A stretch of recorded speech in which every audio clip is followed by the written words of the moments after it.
Hi everybody, welcome to our YouTube channel Sai edu pharma. आज हम देखेंगे सिंगल शॉट वैक्सीन्स क्या होता है। ये एम फार्म के सिलेबस में भी है, बी फार्म के सिलेबस में भी है। तो सबसे पहले इसके बारे में जानेंगे कि जो सिंगल शॉट वैक्सीन्स होते हैं वो इस तरीके से डिजाइन किए जाते हैं कि वो effective immunity they with just one dose.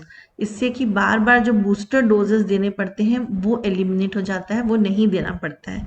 ये स्पेशली इंपॉर्टेंट होते हैं ऐसे सिचुएशंस में जहां पर कि रिपीटेड फॉलोअप डोसेस जो है वो देना चैलेंजिंग होता है, डिफिकल्ट होता है, जैसे कि रूरल एरियाज में, या अगर पैंडेमिक है तो उस समय बार बार देना मुश्किल है, या फिर मास वैक्सीनेशन कैंपेन्स में भी सिंगल डोज वैक्सीन्स बहुत इंपॉर्टेंट होते हैं। और ये जो वैक्सीन्स होते हैं इसमें एडवांस्ड डिलीवरी सिस्टम्स होते हैं जिससे कि सस्टेन्ड एंटीजन रिलीज होता है टाइम के साथ, और इस वजह से बार बार और डोजेस नहीं देना पड़ता है वैक्सीन का। तो अगर सिंगल शॉट वैक्सीन के कंपोनेंट्स की बात करें तो इसमें एंटीजन होता है, फिर उसमें एक सूटेबल एडजुवेंट डाला जाता है और साथ में controlled release drug delivery system होता है जैसे कि माइक्रोस्फीयर। इनको मिला करके बनता है सिंगल शॉट वैक्सीन। अब बात करें अगर उसके मैन्युफैक्चरिंग स्टेप की, तो सबसे पहले एंटीजन का सिलेक्शन किया जाता है, उसका प्रोडक्शन करते हैं। उसके बाद फिर एडजुवेंट को सिलेक्ट करके उसका इनकॉर्पोरेशन किया जाता है, फिर एनकैप्सुलेशन करते हैं फॉर कंट्रोल रिलीज, और फिर उसका फॉर्मुलेशन बनाया जाता है, स्टेबलाइजेशन करते हैं, और जब प्रोडक्ट बन जाता है तो फिर उसकी फिलिंग एंड पैकेजिंग होती है और quality control and regulatory approval होता है। ये मैन्युफैक्चरिंग स्टेप्स हैं। अब स्टेप 1 की बात करते हैं जिसमें एंटीजन सिलेक्शन एंड प्रोडक्शन है। इसमें आइडेंटिफाई किया जाता है कि कौन सा एंटीजन लेना है, उसको किस तरीके से प्रोड्यूस करना होगा, जैसे कि वायरल, बैक्टीरियल या रिकॉम्बिनेंट प्रोटीन बेस्ड हमको एंटीजन लेना है। फिर उसको रिकॉम्बिनेंट डीएनए टेक्नोलॉजी को यूज करके या फिर सेल कल्चर या फर्मेंटेशन करके एंटीजन को जनरेट किया जाता है, और फिर एंटीजन को प्यूरिफाई करते हैं यूजिंग क्रोमैटोग्राफी और फिल्ट्रेशन टेक्निक्स। सेकेंड स्टेप है एडजुवेंट इनकॉर्पोरेशन। तो एडजुवेंट जो है वो इम्यून रिस्पॉन्स को एनहांस करता है और एंटीजन एक्सपोजर को प्रोलॉन्ग करता है, और इसमें इम्यून बूस्टिंग सब्सटेंसेस डाले जाते हैं लाइक एल्यूमिनियम सॉल्ट्स, लाइपोसोम्स और toll like receptor TLR agonist. कुछ एग्जांपल्स देखते हैं एडजुवेंट्स के। फर्स्ट है AS01 एग्जांपल इन शिंग्रिस। ये एक लाइपोसोम बेस्ड एडजुवेंट है with monophosphoryl lipid A and QS21। It is used in shingles and malaria vaccines. Second है MF59, और इसमें ये यूज किया जाता है इन फ्लॉड। ये एक squalane based all in water emulsion है जो कि यूज किया जाता है इन इन्फ्लुएंजा वैक्सीन्स। फिर है CPG1018 एग्जाम्पल इन HEPLISA-B। ये एक सिंथेटिक DNA बेस्ड एडजुवेंट है जो कि एक्टिवेट करता है इम्यून सिस्टम को थ्रू टॉल लाइक रिसेप्टर 9।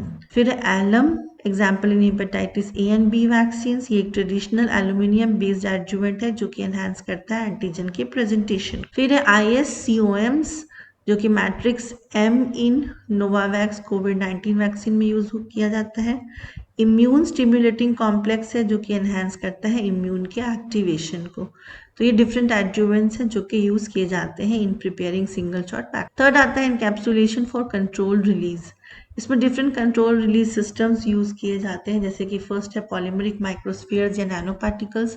ये एनकैप्सुलेट करते हैं एंटीजन्स को in biodegradable polymers like PLGA to ensure sustain release. फिर ये यूटिलाइज करते हैं इमल्शन सॉल्वेंट इवापोरेशन या नैनो प्रेसिपिटेशन मेथड को।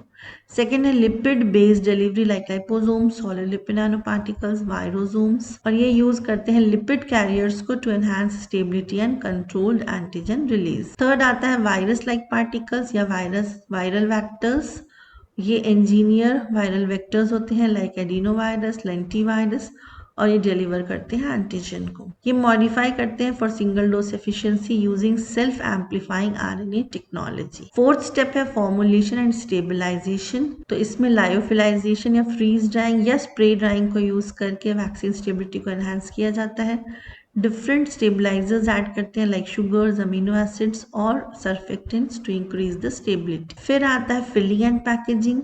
तो एसेप्टिक फिलिंग की जाती है वायल्स में या प्री फिल्ड सिरिंजेस में, और इनको स्टोर किया जाता है under appropriate conditions like refrigeration या room temperature depending on the formulation stability. Step 6 है quality control and regulatory approval. इसमें स्टेरिलिटी, पोटेंसी, स्टेबिलिटी टेस्टिंग की जाती है। फिर क्लिनिकल ट्रायल्स किए जाते हैं to confirm immunogenicity and safety. फिर रेगुलेटरी अप्रूवल लिया जाता है by agencies like FDA, EMA और WHO। अब बात करते हैं कि single shot vaccine actually work कैसे करते हैं, उसका मैकेनिज्म क्या है। तो इसमें यूज किया जाता है लाइव एटेन्यूएट वायरसेस। ये मिमिक करते हैं नेचुरल इन्फेक्शंस को, मतलब उसकी तरह एक्ट करते हैं और इस तरीके से ये स्ट्रॉन्ग और ड्यूरेबल इम्यून रिस्पॉन्स को इन्हांस करते हैं, इंक्रीज करते हैं।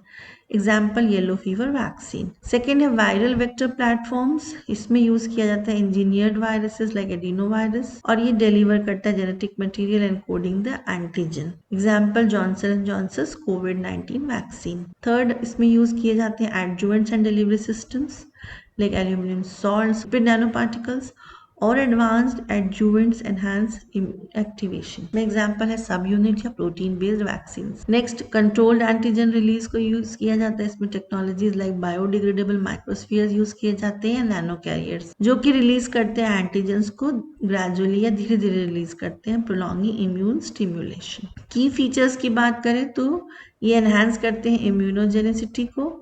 These vaccines often incorporate adjuvants and extended antigen release systems or robust antigen designs to trigger a strong and lasting immune response with one dose। इसका important चीज़ है, एक dose दिया जाता है और ये डिफरेंट मैकेनिज्म से इम्यूनोजेनिसिटी को एनहांस करता है, इंक्रीज करता है। साथ ही साथ इसमें इम्प्रूव्ड स्टेबिलिटी होती है। हमको पता है वैक्सीन्स को हमको स्पेशल स्टोरेज कंडीशंस की रिक्वायरमेंट होती है, पर सिंगल डोज वैक्सीन्स को इस तरीके से इंजीनियर किया जाता है कि वो रूम टेम्परेचर पर भी स्टेबल हो सके। इससे जो कोल्ड चेन डिपेंडेंसी है कि अगर कोल्ड कंडीशन ना मिले तो खराब हो जाती है वैक्सीन, उससे हम बच सकते हैं। और साथ ही साथ कन्वीनियंस और कंप्लायंस होता है, क्योंकि इसमें वैक्सीनेशन के शेड्यूल को फॉलो नहीं करना होता है, सिंपल हो जाता है और साथ ही साथ ड्रॉप आउट रेट कम हो जाती है, कॉस्ट भी कम हो जाती है। अब कुछ बात करते हैं एग्जाम्पल्स की। तो फर्स्ट है जॉनसन एंड जॉनसन कोविड-19 वैक्सीन। इसमें एडिनोवायरल वेक्टर यूज किया जाता है to deliver spike protein gene of SARS-CoV-2 और ये स्ट्रॉन्ग इम्यूनिटी प्रोवाइड करता है विद सिंगल डोज। सेकेंड है येलो फीवर वैक्सीन। इसमें लाइव एटेन्यूएटेड वैक्सीन होता है जो कि लॉन्ग टर्म इम्यूनिटी देता है सिंगल डोज में। फिर रैबीज वैक्सीन है, रैबवर्ड बोलते हैं। ये post exposure prophylaxis requires multiple doses but pre exposure immunization can sometime be completed with fewer dose. फिर हेपेटाइटिस ए वैक्सीन है। इसमें भी सिंगल डोज शेड्यूल्स दिए जाते हैं जो कि इफेक्टिव प्रोटेक्शन देता है। तो ये था 4 एग्जाम्पल्स। अब बात करते हैं क्या एडवांटेजेस होते हैं। तो सबसे पहले तो इम्प्रूव्ड कंप्लायंस है, क्योंकि बार बार डोज नहीं देना पड़ता है तो सबको ये अच्छा लगता है। कॉस्ट इफेक्टिव है क्योंकि मल्टीपल क्लिनिक विजिट बचता है, स्टोरेज डिस्ट्रीब्यूशन का कॉस्ट बचता है। फिर रैपिड इम्यूनिटी जनरेट करता है क्योंकि क्विकर प्रोटेक्शन है, जिससे कि आउटब्रेक सिचुएशंस में बेनिफिशियल होता है। लॉजिस्टिकल ईज होता है क्योंकि आप इसको रिमोट या लो रिसोर्स सेटिंग्स में इसको यूज कर सकते हैं और फॉलो अप डोसेज आपको नहीं देनी होती है। फिर रिड्यूस साइड इफेक्ट्स है क्योंकि कम फ्यूअर इंजेक्शन हैं तो it lowers the risk of injection related adverse events. अब डिसएडवांटेजेस की बात करें तो कभी कभी इसमें लिमिटेड इम्यून बूस्टिंग होती है। कुछ वैक्सीन ऐसे होते हैं जो कि और बूस्टर डोजेस की भी कभी कभी जरूरत पड़ती है लॉन्ग टर्म इम्यूनिटी में। फिर हायर एंटीजन एडजुवेंट रिक्वायरमेंट होता है, इसमें कि स्ट्रॉन्गर एडजुवेंट या डिलीवरी सिस्टम्स चाहिए होते हैं जो कि कभी कभी रिएक्ट कर सकते हैं। स्टेबिलिटी इश्यूज आता है क्योंकि हमको इसको प्रिपेयर करना है single dose vaccine with long lasting effects, तो इसको प्रिपेयर करना उसको थोड़ा सा चैलेंजिंग होता है। डिफिकल्ट होता है डेवलपमेंट क्योंकि हम उसको वैक्सीन को डिजाइन करना है जो कि स्ट्रॉन्ग और ड्यूरेबल इम्यूनिटी हो वन शॉट में, तो इसमें काफ़ी रिसर्च करनी पड़ती है। और लोअर फ्लेक्सिबिलिटी, कभी कभी इम्यूनिटी वेन हो जाती है, there is no option to boost without another formulation. कुछ चैलेंजेस है like low efficacy in some cases, कुछ पैथोजेंस या हाई रिस्क पॉपुलेशंस होते हैं जो कि बूस्टर डोजेज पर ज़रूरत होती है। फिर एंटीजन स्टेबिलिटी बहुत इंपॉर्टेंट है, इसको इंश्योर करना पड़ता है। और लॉजिस्टिक एंड कॉस्ट बैरियर्स में हमको एडवांस टेक्नोलॉजीज इसको प्रिपेयर करने में यूज होती हैं जो कि थोड़ी कॉस्टली होती हैं। तो thank you so much. Stay connected with Sai edu pharma. Vaccine से रिलेटेड और भी वीडियोस हमने अपलोड किए हुए हैं और सब्जेक्ट वाइज प्लेलिस्ट है, तो हमारे चैनल में जाइए साई एडू फार्मा में, उसको देखिए और जो भी आपकी क्वेरीज हैं वो आप कमेंट सेक्शन में ज़रूर लिखिए। So stay connected with Sai edu pharma.